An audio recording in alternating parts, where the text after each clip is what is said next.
The world of Thorelia was filled with sharp mountains, cold winds, and stone cities. It was a place where power ruled and weakness was punished. The people were strong, their rulers even stronger. And at the center of it all was the throne of Thorns. It was said that only those with iron hearts and unshakable will could sit on it without bleeding.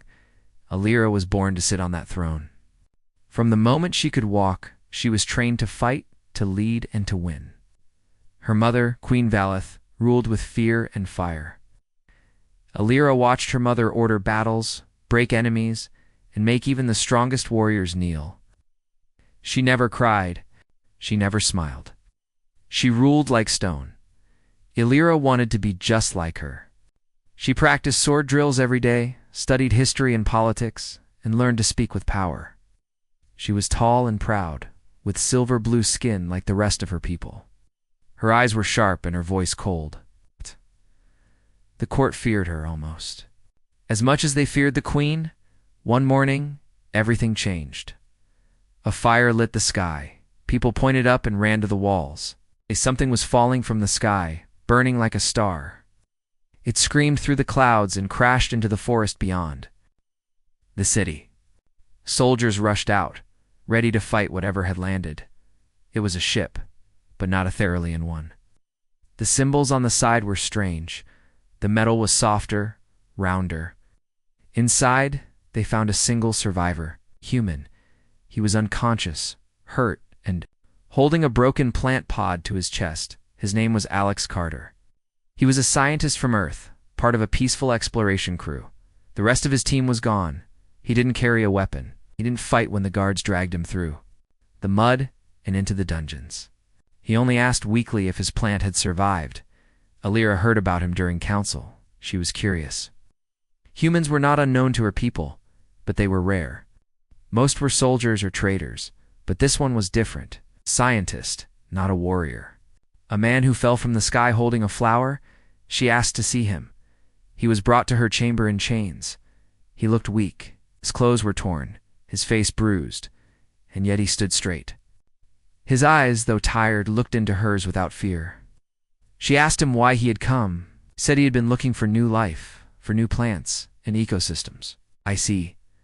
He said he studied how things grow. Alira almost laughed. On Thoralia, nothing grew. Islay.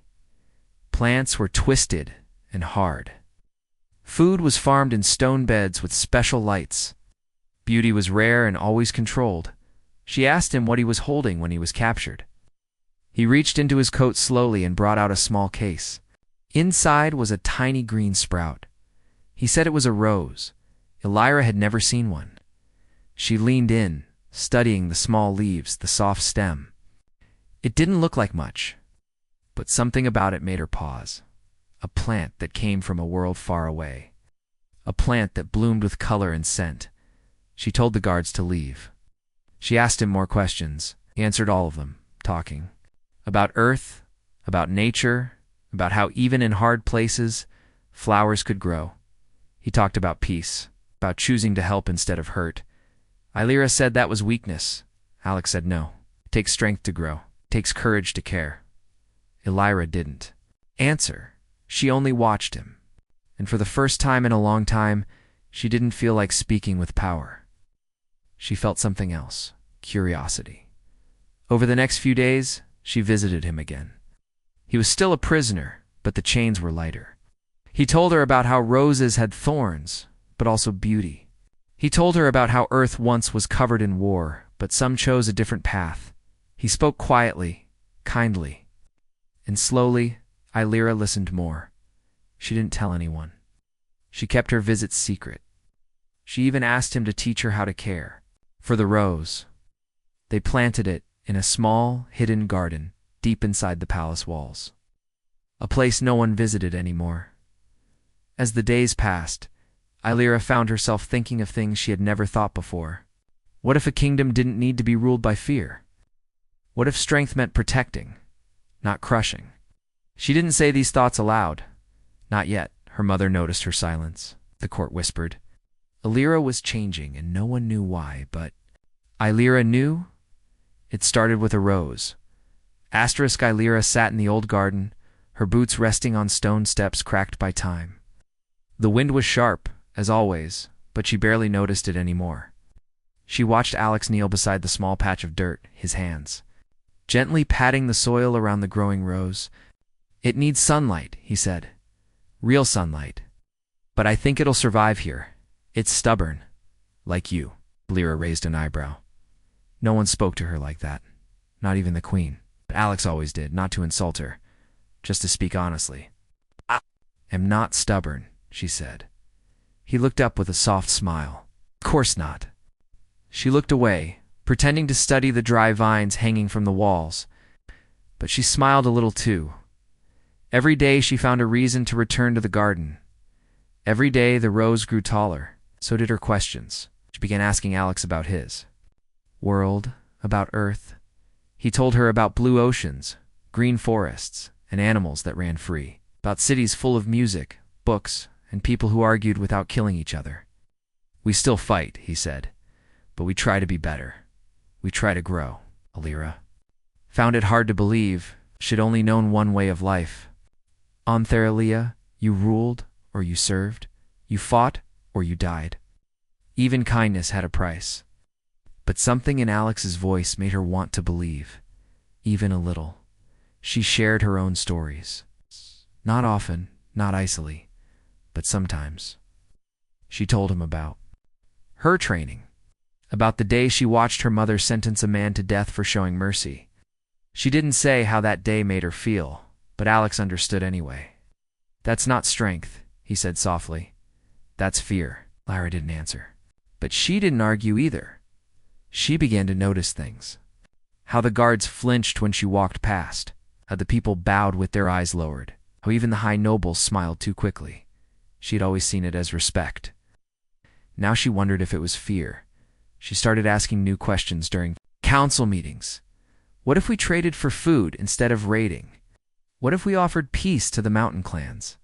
What if prisoners worked in farms instead of mines? The queen watched her with sharp eyes. So did the nobles. They didn't like her tone or her words. One night, Queen Valeth called her to the throne room. "You've grown soft," she said. "Why?" Illyra stood tall. "I've grown thoughtful." The queen stepped down from her throne, her long cloak dragging behind her like a shadow. "Thought leads to doubt. Doubt leads to weakness. Weakness brings death." Illyra did not flinch. "And strength without heart brings ruin." There was silence. Then a smile that was more like a blade. "You sound like your pet human," the queen said. "Perhaps I should silence him." Illyra's blood went cold. She knew her mother meant it. That night, she ran through secret halls and down to the garden. Alex was waiting, tending the rose with a quiet smile. "We must leave," she said. He stood up. "Why?" "'Cause my mother sees you as a threat now. And I won't let her hurt you." He looked at her for a long time, then nodded. "Where will we go?" Illyra didn't know. But there were places outside the city. Old ruins, forest tribes, forgotten lands. She had trained in every terrain. She could survive. And for the first time, she didn't want to survive alone. Before dawn, they slipped out through a hidden gate. No armor, no guards. Only a bag of supplies, a knife, and the rose, now placed in a stronger pod. They walked into the forest, into the unknown. The trees were tall and silent, the ground soft beneath their boots. Lyra had been here before, as a hunter. Now, she walked not to kill, but to escape. They followed the river, camped near waterfalls, and found old paths used by traders long ago.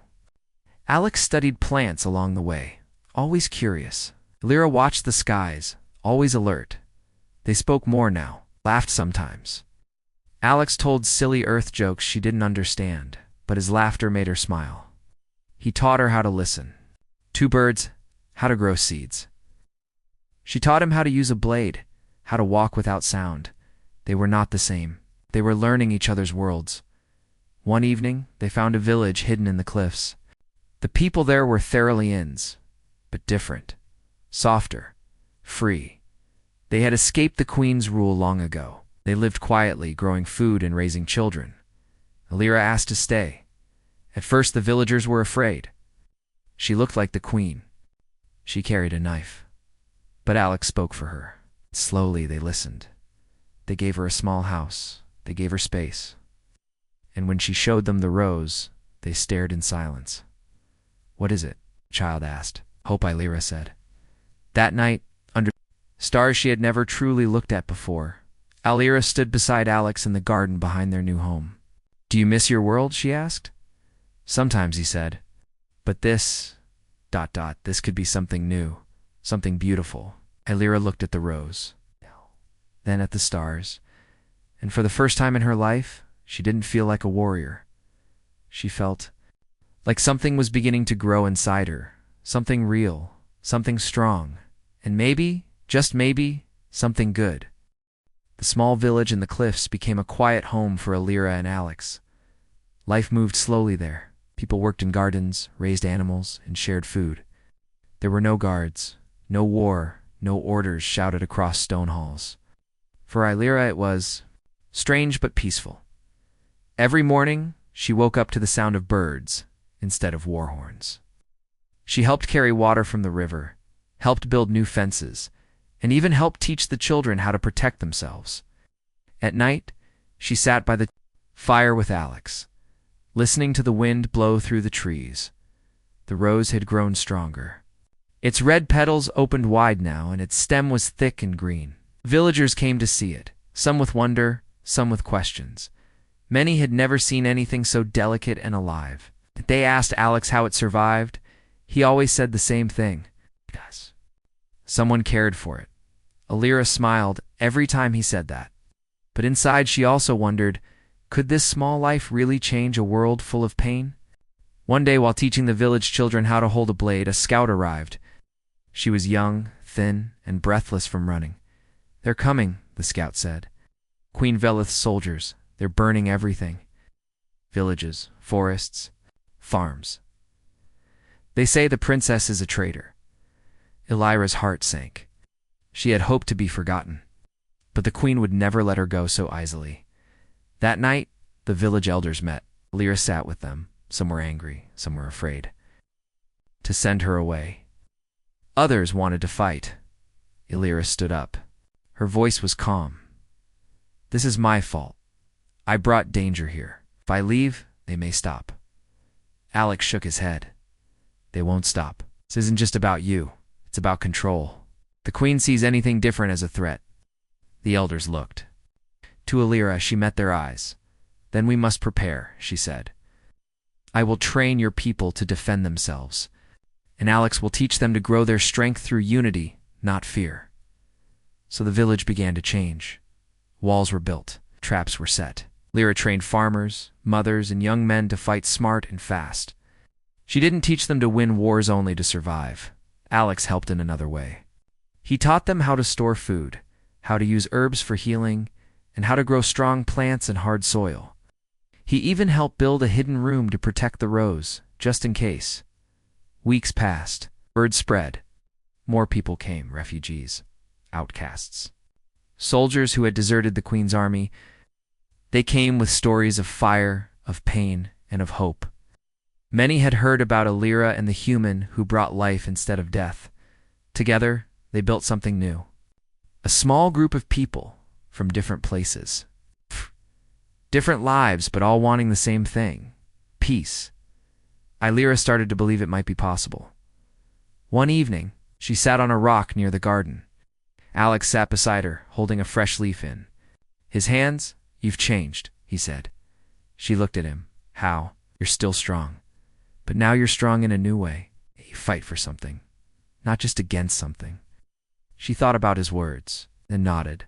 "And you," she said, "have learned how to swing a sword without cutting your own foot." He laughed, barely. She leaned back and looked up at the stars. They were so bright, so many. For most of her life, they had been cold lights above a cruel world. Now, they looked like tiny promises. But peace doesn't last forever. A message came one morning. A spy from the city had arrived. She wore common clothes and came with a warning. "Queen Velith has declared you an enemy of the state. She says you stole secrets, broke royal law, and betrayed your people. She's sending a full army.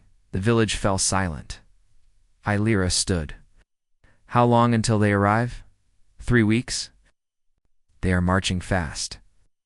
Illyra looked at Alex.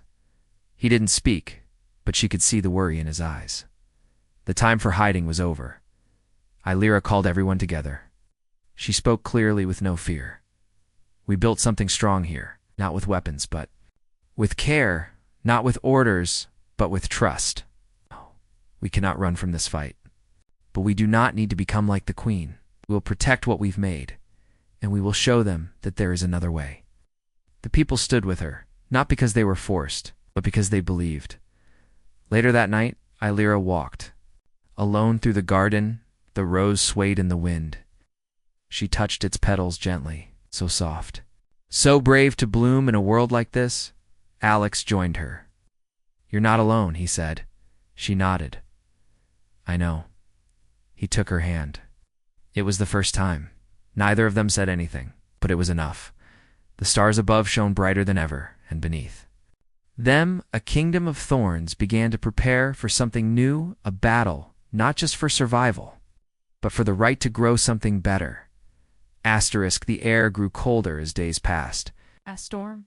Clouds gathered over the hills, and the wind carried the smell of ash. Illyra knew what it meant. The Queen's army was close. Villagers worked harder than ever. The walls were stronger now. The food storages were full. Children were sent deep into the caves for safety. Every hand had a job. Every heart beat with worry. Illyra stood at the edge of the village, watching the horizon. Her sword was strapped to her back. Armor was simple, but strong. She was ready. But she didn't want to fight. Alex joined her, carrying a bag of seeds.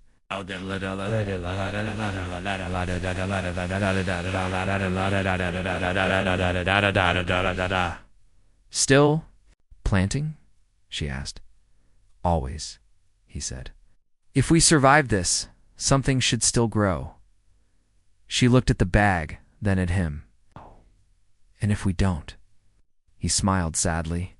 Then someone else might find them. Maybe they'll try again. The night before the battle, the sky was silent. No stars, just clouds. Illyra sat near the rose, now in full bloom. It had grown taller than ever. Its petals glowed faintly in the moonlight. Alex sat beside her. Do you think we can win? He asked. Illyra didn't answer right away. Winning means something different now, she said. Before, it meant taking power. Now it means protecting what matters, even if we lose the fight.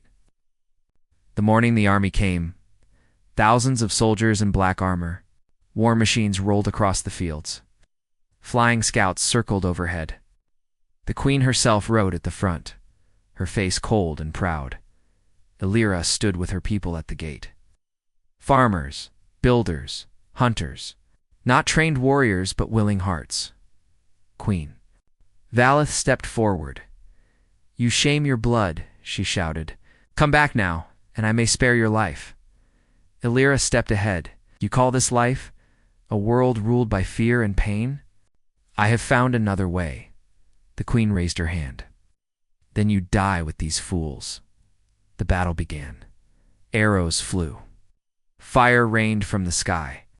The village shook with the sound of war. Illyra fought like a storm. Her blade moved with speed and power. She protected the weak, guided the fighters, stood where the danger was greatest. Alex worked with the healers, pulling the hurt from the field, using herbs and water to ease their pain. He never picked up a weapon, but his hands never stopped. Moving for hours, the fight raged. But the villagers did not break. They fought with purpose, not hate. Then the Queen entered the battle herself. She moved like fire, cutting down anything in her path. Her guards followed her, destroying all that stood in the way. Illyra saw her coming. She stepped into her path. Mother and daughter faced each other. You are my pride, the Queen said. Now you are my shame. I was your shadow, Illyra replied. Ow. Now I choose the light. They fought. Swords clashed. Sparks flew. The ground shook beneath them. People stopped to watch. Illyra moved with skill and heart. The queen fought with rage. They were equals, but Elira had something more. She had something to protect. In the end, Elira disarmed her mother. The queen fell to her knees. Blood on her hands. Elira stood over her. Sword raised. Everyone held their breath. But Elira did not strike. She lowered her sword. "This ends now," she said. "No more death. No more fear." The queen looked up, shocked. "You won't kill me?" "No," Elira said. "Because I'm not like you." She turned and walked away. The army did not move. The queen's guards looked at each other. Then, slowly, they lowered their weapons. The war was over. People began to cheer. Some cried. Some just stood in silence, unable to believe it. Elira fell to her knees beside Alex. He was wounded, blood on his shirt. She held him tightly. "Stay with me," she whispered. His eyes opened slowly. "I'm here." She smiled through tears. "You're safe now," she said. "We all are." The rose, still untouched in the garden, swayed gently in the wind. It had survived, and so had they. The village was quiet again. After the battle, people moved carefully through the streets. Smoke rose from broken huts, but the fires were out. The wounded were being treated, and those who had died were being honored. The ground was scarred, but hope still lived in every heart. Elira walked slowly through the ruins. Her armor was scratched, her hands bruised, but she stood tall. Children ran to her, calling her name. Elders nodded with respect. Fighters she had trained saluted her, but she didn't smile, not yet. She entered the garden. The rose still stood. Its red petals were bright against the gray dust. It had not been touched. It had survived everything, just like them. Alex sat nearby, his side wrapped in bandages. He looked tired, but he smiled when he saw her. "You look like a queen," he said. "I don't feel like one," Elira answered. She sat beside him. They looked at the rose together.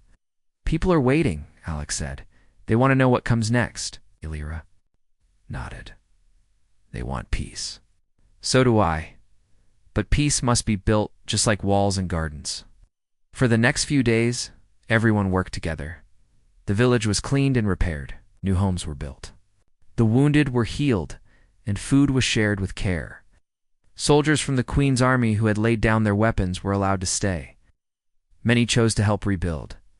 News spread beyond the village. Other cities once ruled by fear began to question the Queen's rule. Tribes from the mountains and forests sent messengers. They wanted to meet Elira. They wanted to learn how she had stopped the war. So Elira began to travel. She left Alex in the village for a short time and rode with a small group of trusted allies. They went from place to place, meeting leaders, speaking to crowds, and planting roses in each city as a sign of hope. Some people doubted her. Others feared her, but most listened. They saw she did not speak with anger. She spoke with truth. She did not order, she asked. And slowly, hearts began to change. In one city, she helped free workers who had been forced to labor in deep mines. In another, she sat beside a council that had never heard a royal voice before. She taught them how to lead with care, not fear. When she returned to the village, months had passed. She was tired, but proud. Alex met her at the gate, holding a small basket of seeds. "You've been busy," he said. "So have you," Elira said, looking around. The village had grown, new homes, new gardens. Children played in fields that had once been dry. People smiled and waved. That night, under a sky full of stars, the people gathered. They built a fire in the center. Music played. Food was shared. Elira sat beside Alex, watching it all. One elder stood up and raised a hand. "Elira," she said, "you have done more than save us. You have shown us a new way to live. We want you to lead us. It's not as a warrior, not as a queen of fear, but as the guardian of this new world." People cheered. Some cried. Elira stood slowly. "I was born to rule a kingdom of thorns," she said. "But now, I want to grow a kingdom of roses. It's not just for me, for all of us. Will you help me?" Voices shouted. Yes, from every side. Elira looked at Alex. He took her hand. "We started this together," he said. "Let's build it together." So the real work began. They created a council made of many voices: elders, farmers, builders, young thinkers. No one ruled alone. Decisions were made through listening and care. The queen, Illyra's mother, had been taken far away. She was no longer in power. Illyra did not lock her away in chains, left her in peace, in a small, quiet place where she could think and watch what her daughter was building. Roses bloomed in every city now. Some grew wild along roads. Some were planted in courtyards. Others were drawn on flags and stitched into clothes. They became a sign of change. People who had once feared the royal name now told stories of Illyra and the human who brought life to a dying world. Children played games about planting seeds and building peace. Warriors became builders. Old enemies sat at the same table. The world of Thorilia was changing, and at its heart, Illyra stood not as a queen of thorns, but as a protector of hope. She and Alex often walked through their garden, now filled with many flowers, but the first rose still stood tall and strong. "It all started here," Alex said one morning. Illyra touched a red petal, "and it's only the beginning." Together, they looked toward the horizon. A new world was growing. Thorilia was changing. But not all hearts had changed with it. Far from the peaceful villages and blooming gardens, some still held tightly to the old ways. Former generals bitter, nobles, and power-hungry lords gathered in secret. They whispered about revenge and the return of fear. They saw Illyra's rule as weak, and they wanted the throne back. One such man was Lord Theric. He had once served Queen Valeth and believed war made the world strong. He sent messengers across the land, calling on old loyalties and ancient anger. Slowly, he gathered followers, those who had lost power, who missed control, who feared peace. Illyra heard the rumors. Reports reached her of stolen weapons, burned crops, and shadow meetings in the mountains. She called the council. "We cannot pretend everything's perfect," she said. "Some people still fear change. We must face them, not with more fear, but with truth." Alex stood beside her. "Let's talk to them first. Not all of them want war. Some are just afraid. We need to listen." So Illyra sent peaceful envoys. She invited the angry leaders to speak with her council. Some came. Some changed their hearts. But others refused. Lord Theric was one of them. He declared Illyra unfit to lead and claimed he would restore the throne with blood. His group took over an old fortress in the mountains. There they trained for war again. Illyra knew she could not ignore it. She gathered her defenders, not an army, but people willing to protect what had been built. Farmers with spears, builders with shields, people with hope. Before they marched, Illyra visited the garden. The rose still stood, stronger than ever. She touched its stem. "You grow through everything," she whispered. "So must we." Alex joined her. "This is our hardest test," he said. "Not the battle, but what comes after it." Illyra nodded. "We cannot lose what we've made." They traveled through forests and hills, reaching the mountain pass that led to the fortress. Snow covered the ground, and the sky was gray. It's the Rex. Men waited behind stone walls, armed and ready. Illyra stood before them. She did not raise her sword. "This is your last chance," she shouted. "We are not your enemies. You can still join us." Theric stepped forward. "You speak like a weak ruler. You've forgotten what this world needs." Illyra shook her head. "I remember too well. That's why I changed. And why you must too," he laughed. "You offer flowers, I offer fire. Let the people choose." The gates opened, and the battle began. It was shorter than anyone expected. Fighters were skilled, but their hearts were not in it. Many dropped their weapons. Some even ran. They had heard stories. They had seen the change in the world. Illyra and her people pushed forward, not with hate, but with calm strength. Took the fortress, but did not destroy it. They planted roses in its broken stone walls. Lord Theric was captured. He stood before Illyra, expecting death. "End it," he said. "That's what rulers do." Illyra looked him in the eye. No, that's what the old world did. This is the new one. You will not die, but you will help rebuild what you tried to break. Her, confused. Then slowly, he bowed his head. Illyra returned to the village days later. The people welcomed her with cheers and flowers.